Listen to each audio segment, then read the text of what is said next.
Apakah sah solat orang yang masih melakukan perbuatan syirik? La in asyrakta la yahbatanna amaluka. Kalau engkau melakukan syirik, maka segala amalmu gugur.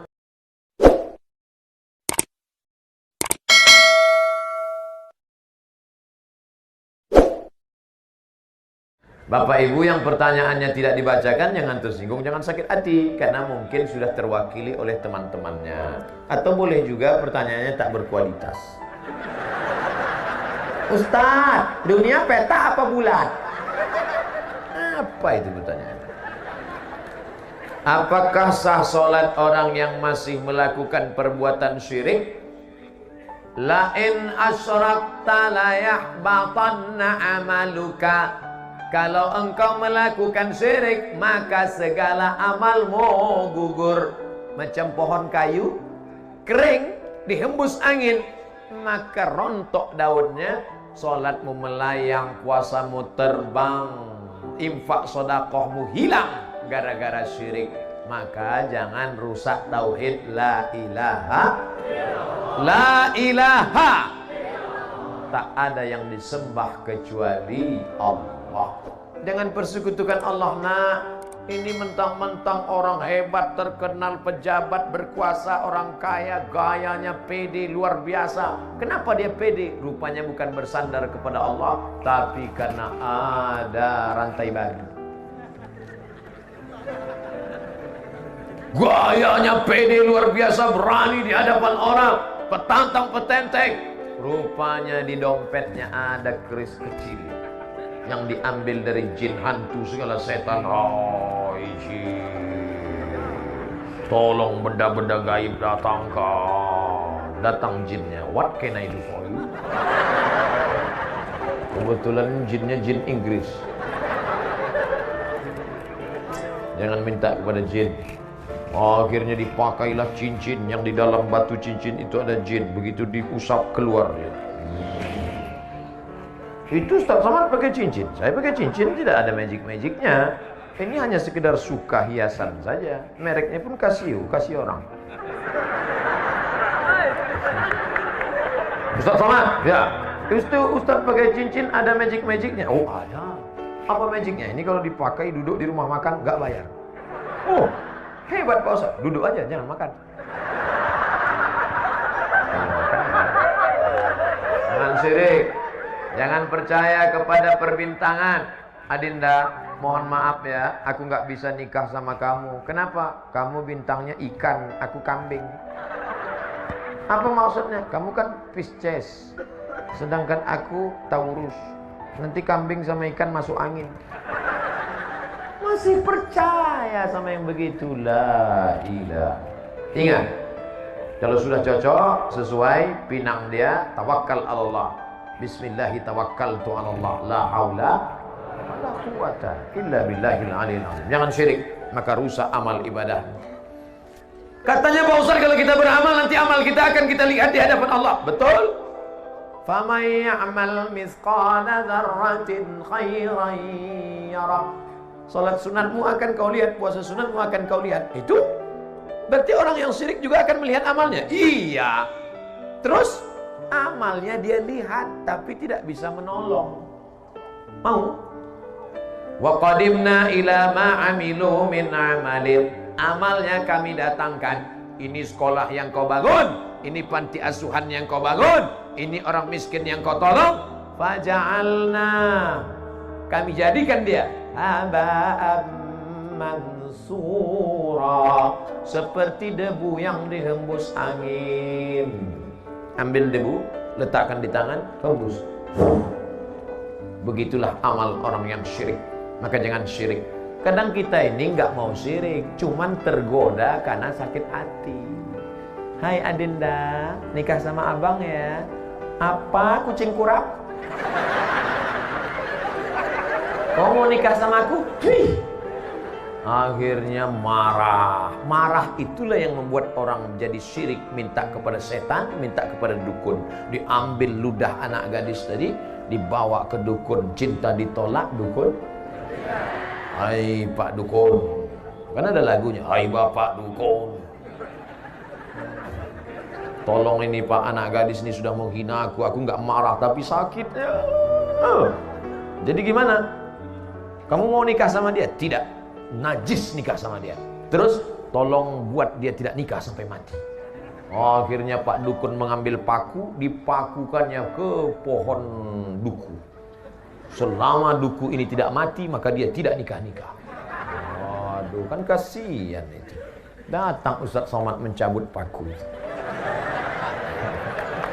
Akhirnya perempuan itu pun nikah. Enggak ada, ngarang aja. Jangan kalian syirik. Kalian laki-laki kalau disepelekan perempuan, husnuzan sama Allah. Boleh jadi Allah ingin memberikan kalian perempuan yang lebih istiqomah daripada itu. Enggak, jangan pelas-pelasan. Bro, iya, itu istrimu. Iya, tapi perasaan dulu pacar ente cantik. Ini yang lebih istiqomah. Gitu caranya. Gitu ngehibur orang yang tak dapat yang cantik.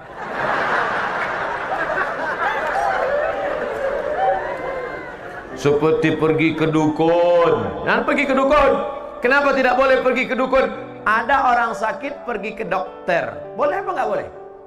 Boleh. Ada orang sakit pergi ke dukun. Boleh apa nggak boleh? Nah, bingung. Saya ulang sekali lagi. Orang memang kalau lama dengar ceramah bisa error juga. Ada orang sakit pergi ke dokter. Dokter spesialis kandungan, dokter spesialis kelamin, dokter spesialis jantung, dokter spesialis kulit. Boleh apa tak boleh? Boleh. Ada orang sakit pergi ke dukun. Boleh apa tak boleh? Apa bedanya? Dukun sama dokter kan sama-sama D. Dukun sama dokter kan sama-sama orang. Dokter tidak minta kepada setan, sedangkan dukun minta ke setan. Satu-satunya dukun yang tidak minta sama setan, dukun Sunan. Lain daripada itu berteman dengan setan. Setan itu dulu teman kakeknya. Kakeknya ninggal, setannya hidup. Datang ke bapaknya. Bapaknya ninggal, setannya hidup. Datang ke dia. Maka jangan heran orang bisa berteman sama setan, setan yang dulu. Oh, aku adalah teman kakekmu dulu. Andai datang setan ke saya, aku adalah teman kakekmu dulu, aku ingin berteman denganmu, hai Abdul Somad. Gak perlu, bro. Gak perlu, najis teman sama ente. Memangnya teman ente banyak? Temanku sudah banyak. Berapa? Itu follower Instagram 6,2 juta. Saya cuma mau ngasih tahu aja. Oleh sebab itu maka jangan berteman dengan setan. Orang yang berteman dengan setan ada dalam Al-Quran Pak Ustadz, juz 29. Nama suratnya surat Al-Jin. Ya'udzuuna birijalim minal jin. Ada orang yang berteman dengan setan. Fazaduhum rahaqa. Mereka semakin jauh dari Allah. Yang malam ini masih ada hubungan dengan setan, putuskan MOU, Memorandum of Understanding between me and you. Waktu di Mina melontar setan pakai batu. Bismillahirrahmanirrahim. Bismillah. Coba tengok di bawah itu. Nanti kalau pergi umroh coba tengok di bawah tempat melontar jumroh. Bukan cuman batu, payung pun ada. Ada orang saking marahnya sama setan, sendalnya dibuka. Setan, kau dulu yang borong. Begitu pulang ke kampung, lanjut lagi hubungan sama setan. Kata setan, aku bingung nengok aja. Kemarin waktu di Mina, enteng melentar setan sampai ke setanan. Sekarang ente yang melanjutkan hubungan ini. Ente serius, kata setan. Maka jangan rusak hubungan kita. Makanya kita serahkan semuanya kepada Allah. Inna sholati wa nusuki wa mahyaya wa mamati lillah la syarika lahu wa bidzalika umirtu wa ana minal muslimin. Aku hanya berserah diri kepada Allah. Ya Allah, aku ini mau pergi ya Allah ke sebuah pulau bernama Sulawesi. Di bagian atasnya itu ada namanya kampungnya, namanya Gorontalo, provinsi. Di sana nanti aku akan bertemu dengan umat Muhammad sallallahu alaihi wasallam. Maka kulangkahkan kaki bismillah tawakkaltu 'ala Allah la haula wala quwata illa billah. Andai mati saya, maka mati husnul khotimah. Amin. Andai masih hidup, diberikan Allah untuk kelebihan beramal soleh. Tak usah kita terlalu takut menghadapi hidup ini. Resiko hidup adalah mati. Takut mati jangan hidup, takut hidup mati saja. Apakah mimpi itu dirancang oleh Allah apa oleh setan? Mimpi terbagi. Udah dijawab. Allah kata dia. Masya Allah anakku. Anak-anak serius dengar ceramah 90 menit. Luar biasa itu. Mimpi ada 3. Pertama, mimpi dari Allah namanya ilham. Mimpi dari setan namanya waswasah. Yang ketiga, proses berpikir di waktu siang yang tak selesai terbawa di waktu malam. Maka jangan pernah memikirkan mantan. Takutnya nanti malam tersebut dia yang kata istrinya, aku di sini bang, bukan engkau mantan. Habis pindah priuk ke tempat tidur. Nah, ada mimpi dari Allah ilham, ada mimpi dari setan. Pak Ustadz saya ketakutan, tapi takutnya bukan kepada Allah, takut begini, takut begitu. Itu dari setan. Kalau mimpi dari setan gimana respon kita? Maka bangun malam baca ta'awuz, a'udzu bikalimatillahi tammati min kulli syaitani wa hamati wa min kulli ainin lamah. Gak ingat bacaan itu Pak Ustadz? A'udzubillahi minasyaitonirrajim. Tiup ke sebelah kiri dengan sedikit air liur. Jangan diludahi. Betulan suaminya tidur sebelah. Bismillahirrahmanirrahim. Setan gitu lagi. Makanya sebelum tidur itu baca doa. Sebelum tidur baca Fatihah sekali, Qul huwallah 3 kali, Qul a'udzu falaq sekali, Qul a'udzu binas sekali, ayat kursi sekali. Qul huwallah sekali 3 kali, Fatihah sekali, Qul huwallah 3 kali, Qul falaq sekali, Qul a'udzu binas sekali, ayat kursi sekali. Tiup ke tapak tangan, hembuskan ke muka, ke kepala untuk menjaga dari godaan setan, sihir, santet dan macam-macam black magic. Saya sudah wudhu, sudah baca doa sebelum tidur, tapi mengapa mimpi saya masih buruk Pak Ustadz? Yang namanya setan. Itu memang sudah SOS, standar operasional setan. Setan itu kerjanya la'atiyannahum min baini aidihim, aku datang dari depan, wa min khalfihim dari belakang, wa an aimanihim dari kanan, wa an syama'ilihim dari kiri. Itu kerja setan. Jadi setan itu jahat Pak Ustaz? Iya. Kalau dia baik berarti setan tobat. Ada setan tobat? Ada. Nama komunitasnya jin. Jin ini terbagi 2. Ada jin yang baik, jin Islam. Ada jin yang tak baik, jin kafir. Jin itu ada yang ikut waktu kita lahir dulu. Waktu kita lahir ditusuknya pusar anak lahir. Itu maka anak itu menangis. Jin waktu lahir saya dulu, ada jin yang ikut dengan saya. Pas dia mau ikut tadi makan, waktu kami makan di rumah Pak Bupati, jin itu mau ikut. Mau ikut dia makan jagung itu. Tapi tak jadi karena saya baca doa, Allahumma barik lana fima razaqtana wa qina azabannar. Pas saya mau masuk ke kamar mandi di rumah Pak Fadil Muhammad, jin itu mau masuk juga. Tapi tak jadi karena saya baca doa, Allahumma inni a'udzubika minal khubuthi wal khaba'ith. Pas saya mau tidur, dia mau ikut juga, tapi tak bisa. Saya baca doa, bismika Allahumma ahya wa amut. Jangan dibaca sekarang, nanti tertidur di tanah lapang. Makanya kita suruh baca doa. Itu. Tapi ada jin yang kerjanya tak jelas. Itulah jin yang di pokok-pokok kayu, di sumur-sumur tua. Ini namanya jin nonjok. Tak jelas ini.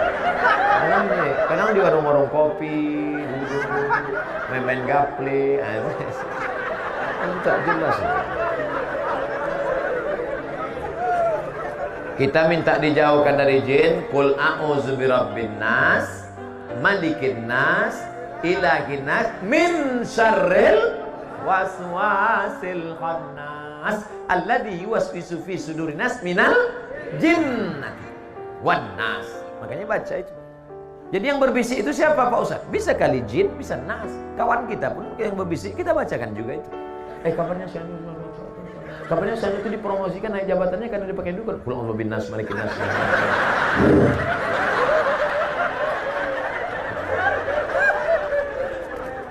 Ustaz, apa hukumnya wanita yang mencintai suami orang?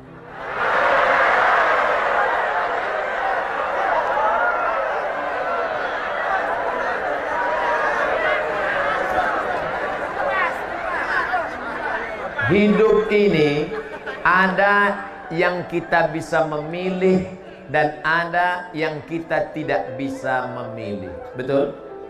Saya mau berceramah menghadap ke kanan atau menghadap ke kiri. Apakah itu bisa memilih? Bisa. Saya mau menghadap ke kanan, saya hadap kanan. Saya mau menghadap ke kiri, saya hadap ke kiri. Itu bisa memilih. Saya mau ceramah berdiri atau ceramah duduk. Apakah bisa memilih? Bisa. Saya mau berdiri, saya mau duduk, terserah saya. Tapi ada yang tidak bisa memilih. Apa itu? Cinta. Cinta tak bisa.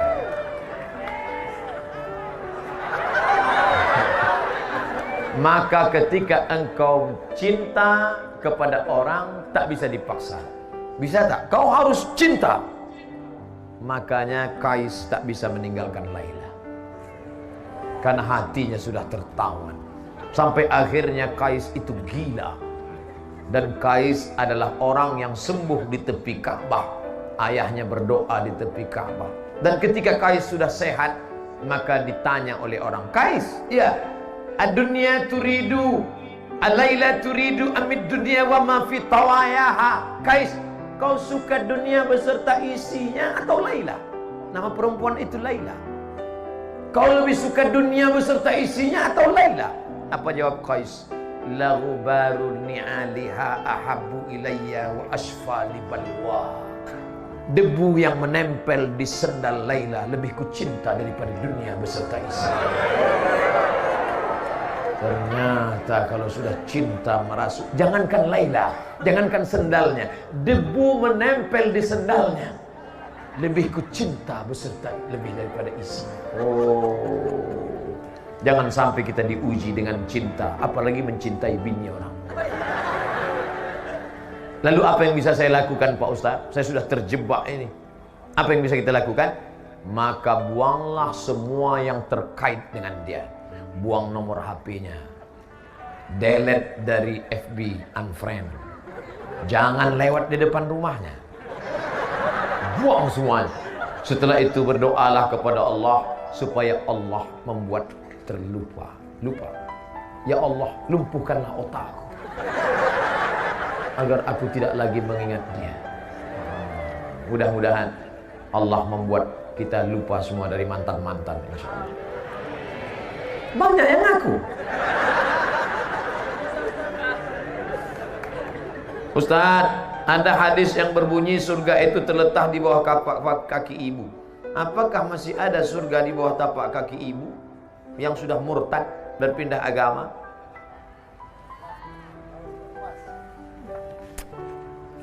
La yahillu damu mri'in muslim illa bi ihda thalath. Tidak halal darah seorang muslim kecuali dia melakukan 3. Yang pertama, an-nafsu bin nafsi, pembunuh. Dalam Islam siapa yang membunuh maka dia dihukum pancung, mati. Inilah ibu-ibu, orang dihukum pancung ibu ketawa. Sadis kau. Yang kedua, as-sayyibuz zani, orang yang berzina, hukumannya ditanam di dalam tanah, dilempar batu sampai mati. Yang ketiga, at-tariku lidini, orang yang murtad. Bahwa ibu ini murtad, hukumannya hukuman mati dalam hukum Islam. Ya. Apakah boleh anak melawan orang tua? Tidak. Saya jelaskan dua-duanya. Hukum orang yang murtad dalam Islam hukuman mati. Ya, apakah boleh anak durhaka pada orang tua? Tetap tidak. Dalilnya, wa in jahadaka ala an tusyrika bima laisa laka bihi ilmun. Kalau ibu bapakmu yang tidak seagama denganmu, lalu kemudian dia memaksamu untuk ikut agamanya, fala tuti'huma, kau tak boleh ikut. Tapi kau melawan, tetap tak boleh. Wa sahibhuma fid dunya ma'rufa, tetap bergaul dengan baik, doakan dia, ajak dia, belikan dia buku-buku tentang Islam, kirimkan ke HP-nya, WhatsApp-nya ceramah-ceramah Ustaz. Jangan ceramah Ustaz Somad. Ceramah Ustaz Somad kasar, keras, dia sakit hati, kafir. Ceramah Ustaz yang lembut, Ustaz AAG. Mari jaga agama akidah kita, jaga hati kita, jagalah hati, jangan kau tangisi, jagalah hati, lentera hidup ini. Kirimkan ceramah Ustaz Arifin Ilham. Ya Allah, berikan hidayah kepada ibu kami, ya Allah. Yang ceramah saya kasar, radikal itu Ustaz Somad itu. Apakah orang yang sukses dengan cara sogok menyogok seluruh hidupnya dia makan hasil yang haram? Ya. La'ana Rasulullah sallallahu alaihi wasallam ar-rashi wal murtashi. Kau dapat ijazah itu kenapa? Sogok. Ijazah itu kau buat kerja kenapa? Sogok. Maka gajimu haram, tunjanganmu haram, SPPD-mu haram, uang luar kotamu haram, gaji 13-mu haram, pensiunmu haram.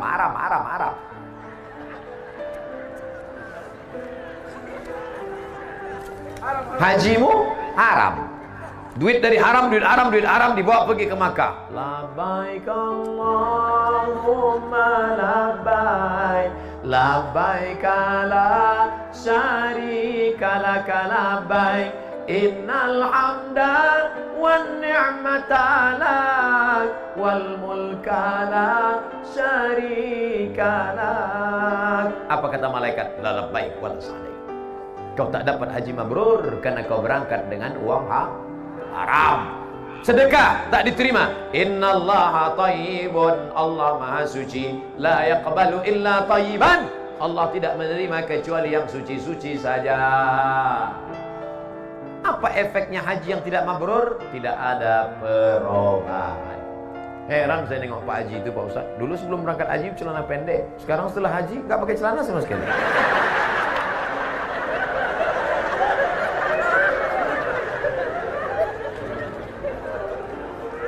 Mudah-mudahan kita selamat dari yang haram. Ustaz, apa itu mursyid? Rasyad, jalan yang lurus. Mursyid, orang yang membimbing ke jalan yang lurus. Saya tidak tahu kota Gorontalo, mana airport, mana rumah Pak Fadil Muhammad, mana makam Aulia, mana acara. Maka saya dibawa oleh pembimbing. Pembimbing itu namanya mursyid. Dalam proses zikir begitu juga. Kita menuju Allah namanya suluk. Suluk, jalan menuju Allah. Orang yang berjalan namanya salik. Jalan itu namanya tariqah. Tariq, jalan. Tariqat, metode jalan. Orang yang membimbing di jalan itu namanya mursyid. Makanya dalam tarekat Naqsyabandiyah, dalam tarekat Qadiriyah, dalam tarekat Khalwatiyah, orang yang membimbing itu disebut mursyid. Itu mursyid saya itu. Mursyid tarekat Syaziliyah, Habib Yahya di Pekalongan. Habib Lutfi bin Yahya. Itu mursyid dalam tarekat Syaziliyah yang didirikan oleh Imam Abul Hasan Syazili. Nah, itu mursyid. Ulama Pak Ustaz? Al-ulama warasatul anbiya. Ulama orang yang alim.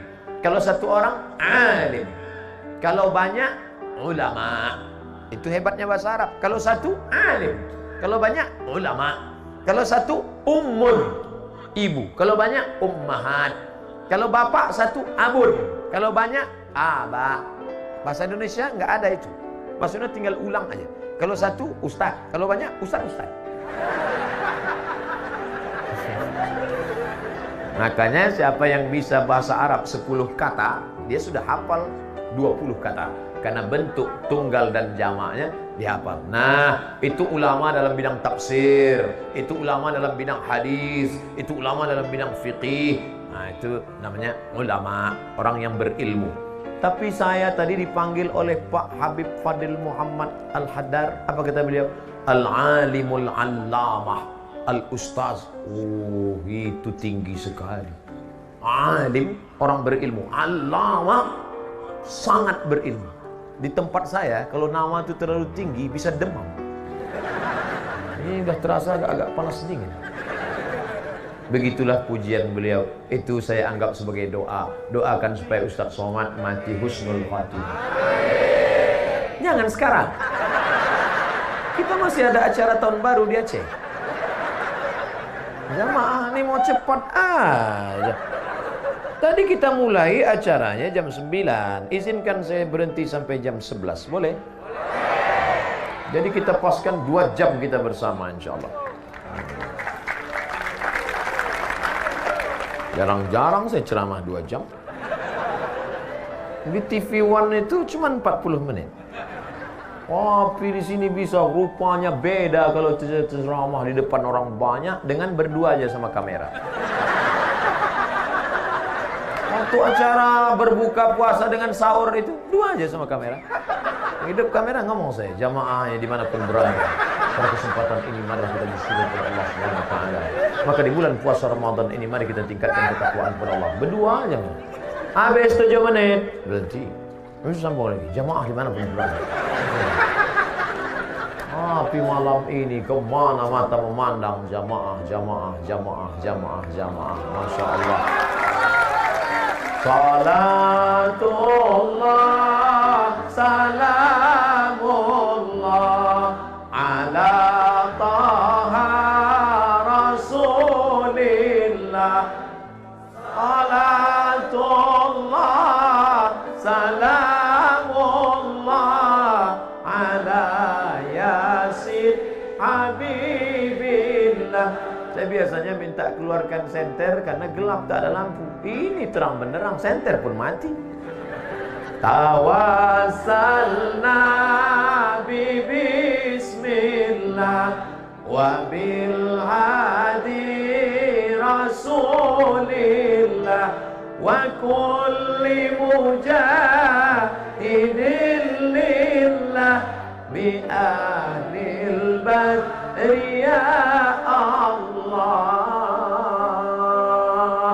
Di Gorontalo masih banyak grup-grup selawat. Ibu-ibu ada grup selawat? Lanjutkan, Bu. Ustadz, kami dulu ada grup selawat. Terus kenapa berhenti sekarang? Katanya perempuan gak boleh ada suara. Katanya suara perempuan haram. Akhirnya grup selawat perempuan tak pakai suara.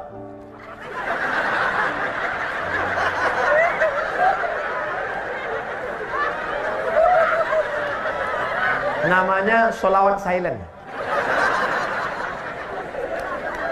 La ilaha illallah. Sekarang yang laki-laki jangan bersuara, perempuan saja. Karena katanya suara yang haram itu suara yang membangkitkan syahwat. Yang laki-laki diam, yang perempuan saja bersuara. Perempuan yang berada di tubuh perempuan. Karena ada sekarang ngaku perempuan yang berada di tubuh laki-laki. Enggak, yang bersuara perempuan saja. Katanya suara yang bersyahwat itu membangkitkan syahwat haram. Sekarang kita dengar suara perempuan. Salatullah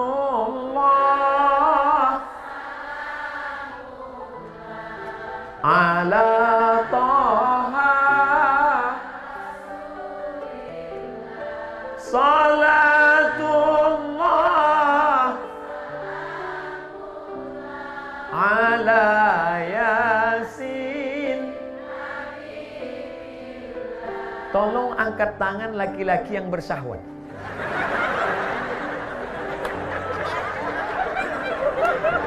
Tak ada. Kalau begitu suara perempuan itu tidak haram. Yang haram itu kalau suara perempuan membangkitkan syahwat. Kan ku cium bibirmu dengan bibirku oleh bibirmu. Itu yang lagu-lagu. Tolong nanti sebelum diupload di internet buang lagu yang tadi. Saya takutnya nanti dipotong orang, dibuatnya, bilangnya saya nyanyi yang tak betul. Ini banyak orang sekarang sedang nyari-nyari kesalahan saya ini. Kecuali orang Gorontalo. Nah, jadi yang tak boleh itu, Bu, suara yang mendesah-desah, lemah gemulai. Ada laki-laki itu, kalau dengarnya suara perempuan lemah gemulai, dia langsung error. Jangankan suara ibu, suara mesin pun dia error. Buru-buru ngambil HP itu. Assalamualaikum. Pulsa Anda tinggal 500 perak lagi. Anda dengar itu pun dia error. Suara GPRS pun dia error. Jangan belok kanan. Jangan belok kanan. Ada rumah janda.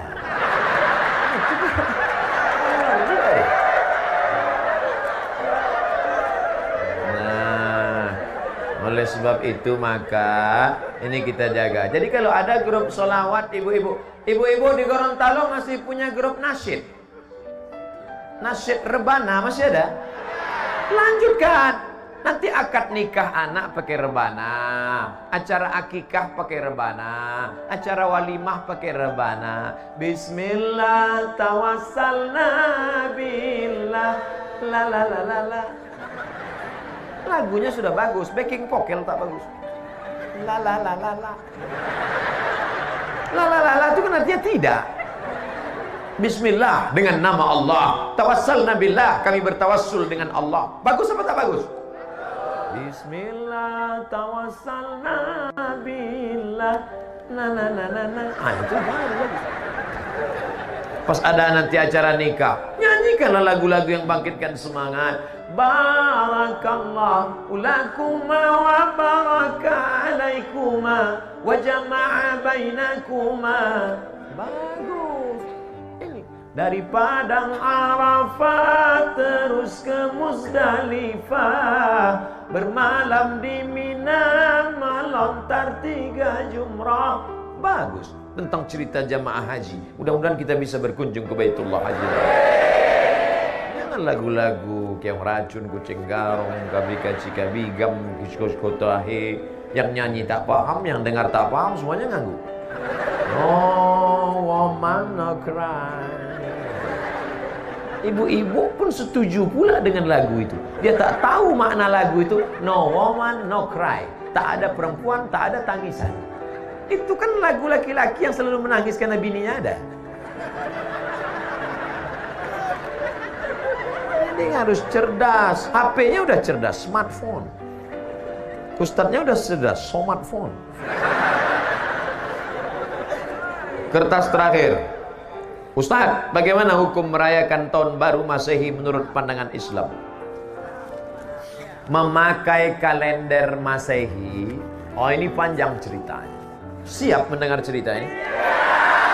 Ada seorang kaisar dari negeri Romawi. Romawi itu sekarang Rome, Eropa. Kaisar ini namanya Kaisar Julian. Siapa namanya? Kaisar Julian. Kaisar Julian membuat kalender. Itulah dia kalender Januari, Februari, Maret, April. Kebetulan saya lahir bulan Mei. Apa arti Mei? Maybe yes, maybe no. Maka setiap bulan-bulannya ada maknanya. Kaisar Agustinus, dibuatnya Agustus. Ada patung, kepalanya 2. Satu ke sana, satu ke sana. Maka patung itulah dibuat tahun bulan pertama, namanya patung Januari. Kenapa Januari dibuat di awal? Karena kepalanya 2, menghadap ke sana 2017, menghadap ke sana 2018, menghadap ke sana 2018, menghadap ke sana 2019. Ini Kaisar Julian punya nama.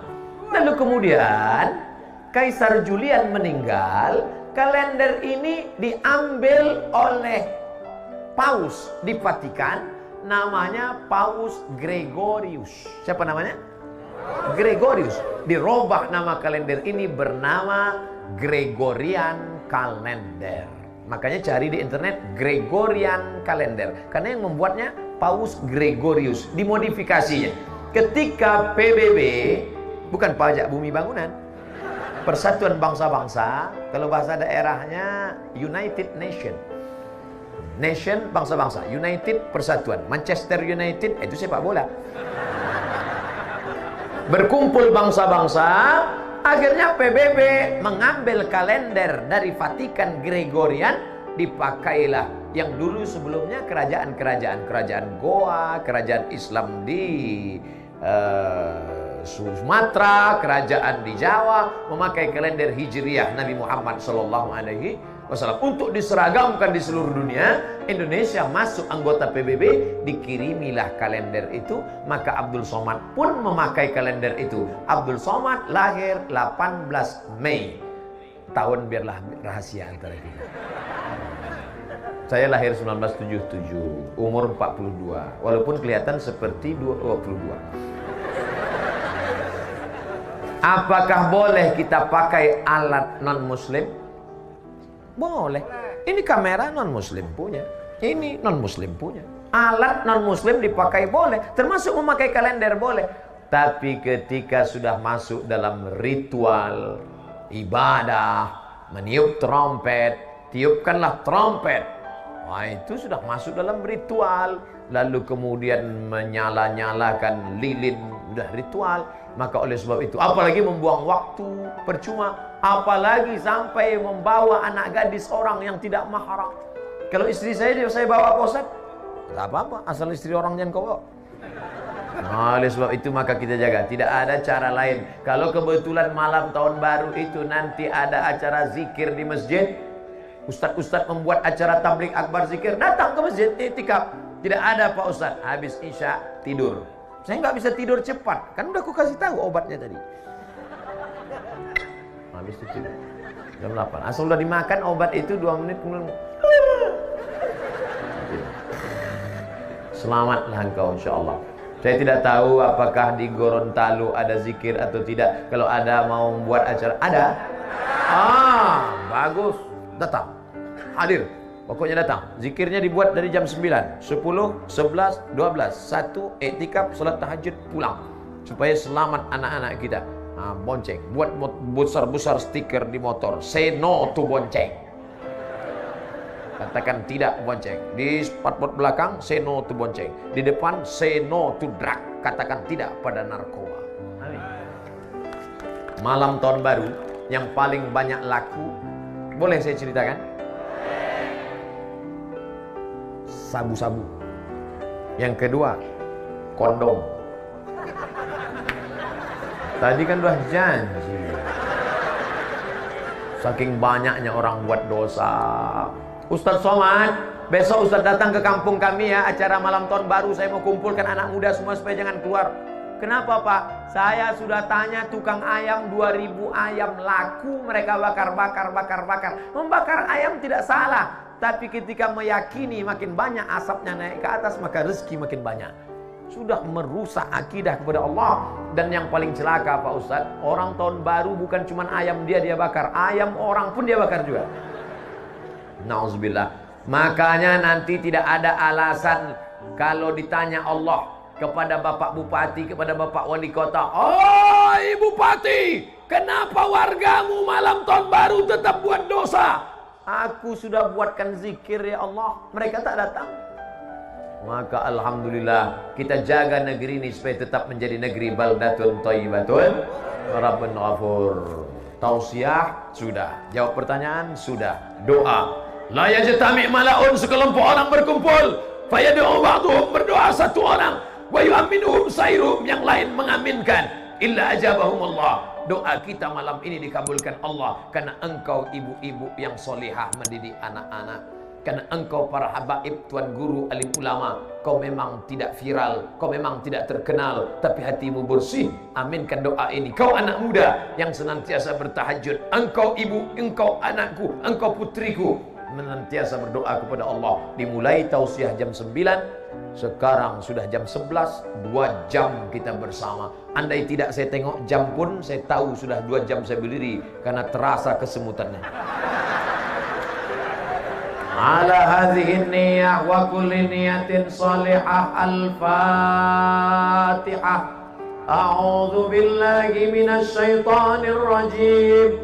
Bismillahirrahmanirrahim. Alhamdulillahi rabbil alamin. Ar-Rahmanir Rahim. Maliki yaumiddin. Iyyaka na'budu wa iyyaka nasta'in. Ihdinas siratal mustaqim. Siratal ladzina an'amta 'alaihim ghairil maghdubi 'alaihim waladdallin.